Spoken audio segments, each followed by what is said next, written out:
So we're just going to ignore the fact that my room is a fucking pigsty. Hi. This is a bit disconcerting because I haven't videoed anything for such a long time. But hi, I'm Ryan, and I'm recording this for posterity, really. I don't know what to say, and I should have written a script. So I'm an idiot like that. It also doesn't help my camera is above me, so it always looks like I'm looking down. Hello, camera. It's a shitty webcam. Anyway, so, hi, I'm Ryan, and I am trans. This is a video that I wanted to do just to sort of, break the ice and talk about things a little bit, because I haven't really talked about a lot of stuff out loud.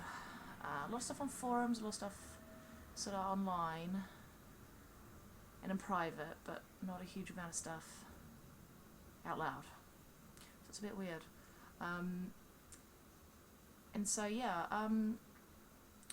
I came to the party late because I'm fucking dense, and so I'm going to tell you a little bit about that. See, when I was a kid, I grew up in the 90s, and it just wasn't really talked about. Gender identity just wasn't something that was on my radar, and so any incongruence I felt, anything like that, was always explained away of, oh, she's a tomboy, oh, well, and it was fine because I was raised very gender neutral.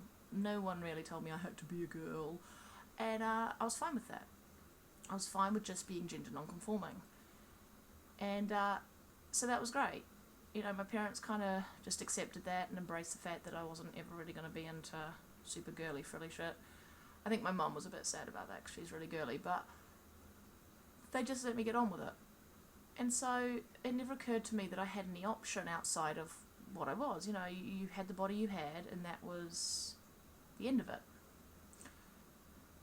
And so when puberty hit, that was pretty traumatic, and I wasn't very happy about it.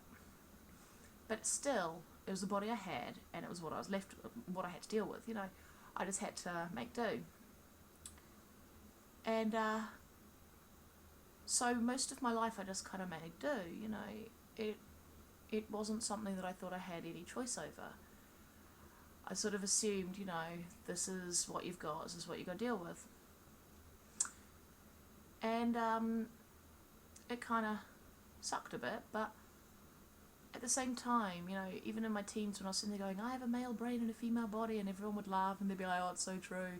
It never occurred to me to connect those dots, because as far as I was concerned, even once I learned about transgender people and how it all worked and all of that, I didn't associate it with myself, because the narrative for what dysphoria manifested as was not what I had.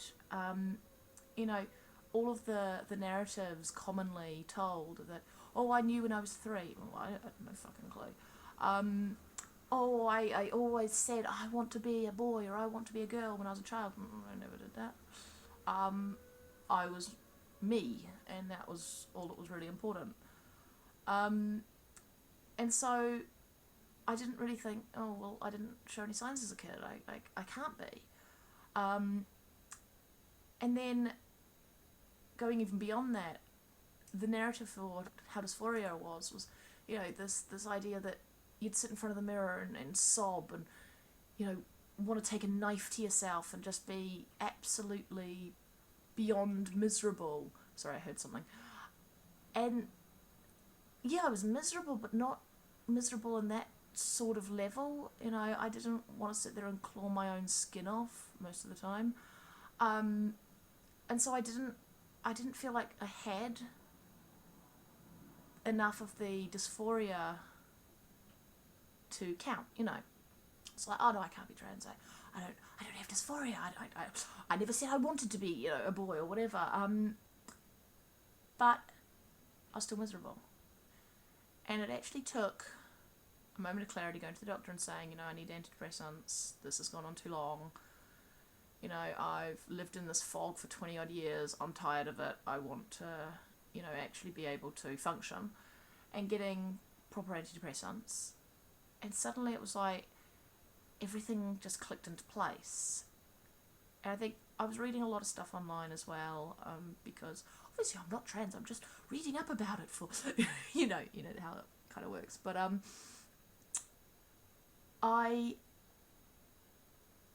took the pills and the fog lifted, and very rapidly it was like, you know that scene in the end of The Usual Suspects where like it shows the audience everything coming together, and you've got like scene, and suddenly everything makes sense, right? It was like that.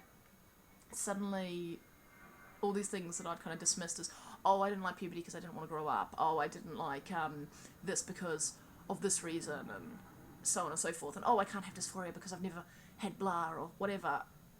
All suddenly didn't hold so much water. And I sat there and I went, oh, fuck. And I realised, shit, this is actually making a lot more sense.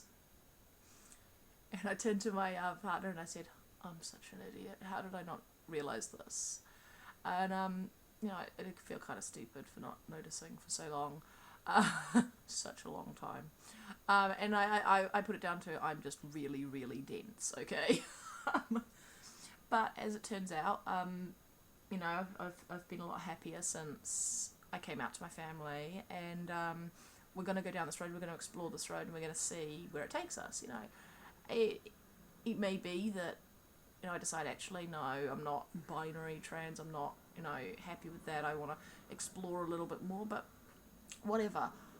It's my body, it's my life, and ultimately I just want to be comfortable and happy in my own skin. And for far too long I've regarded my body as sort of just this flesh suit I pilot around, this thing that I have no real connection to. It's sort of like this disassociation I have with everything kind of from the neck down. And I don't want to feel that anymore. I want to actually be able to feel like it's my body. It's not my prison. And so that's where I am at the moment. Now, right now, I am waiting for my letter to come through from the therapist, which basically says, congratulations, you're trans. Ticked all the boxes, hurrah, go me. I passed the test. I was nervous about that. And I'm waiting for that, and hopefully my GP will agree to shared care.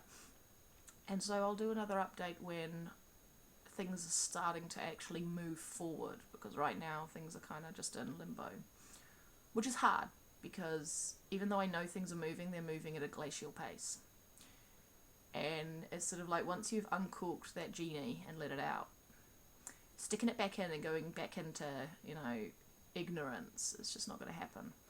And I mean, I won't say that ignorance was bliss, because it wasn't, but it was less acutely painful than knowing that there was hope dangling just out of reach. You just can't quite grab it. You've got to wait, and there's all these roadblocks, and you've just got to keep waiting and keep fighting, and it is exhausting. And so at the moment, I'm in that stage. I'm in waiting, and a bit more waiting, and I hate it, but it'll end eventually,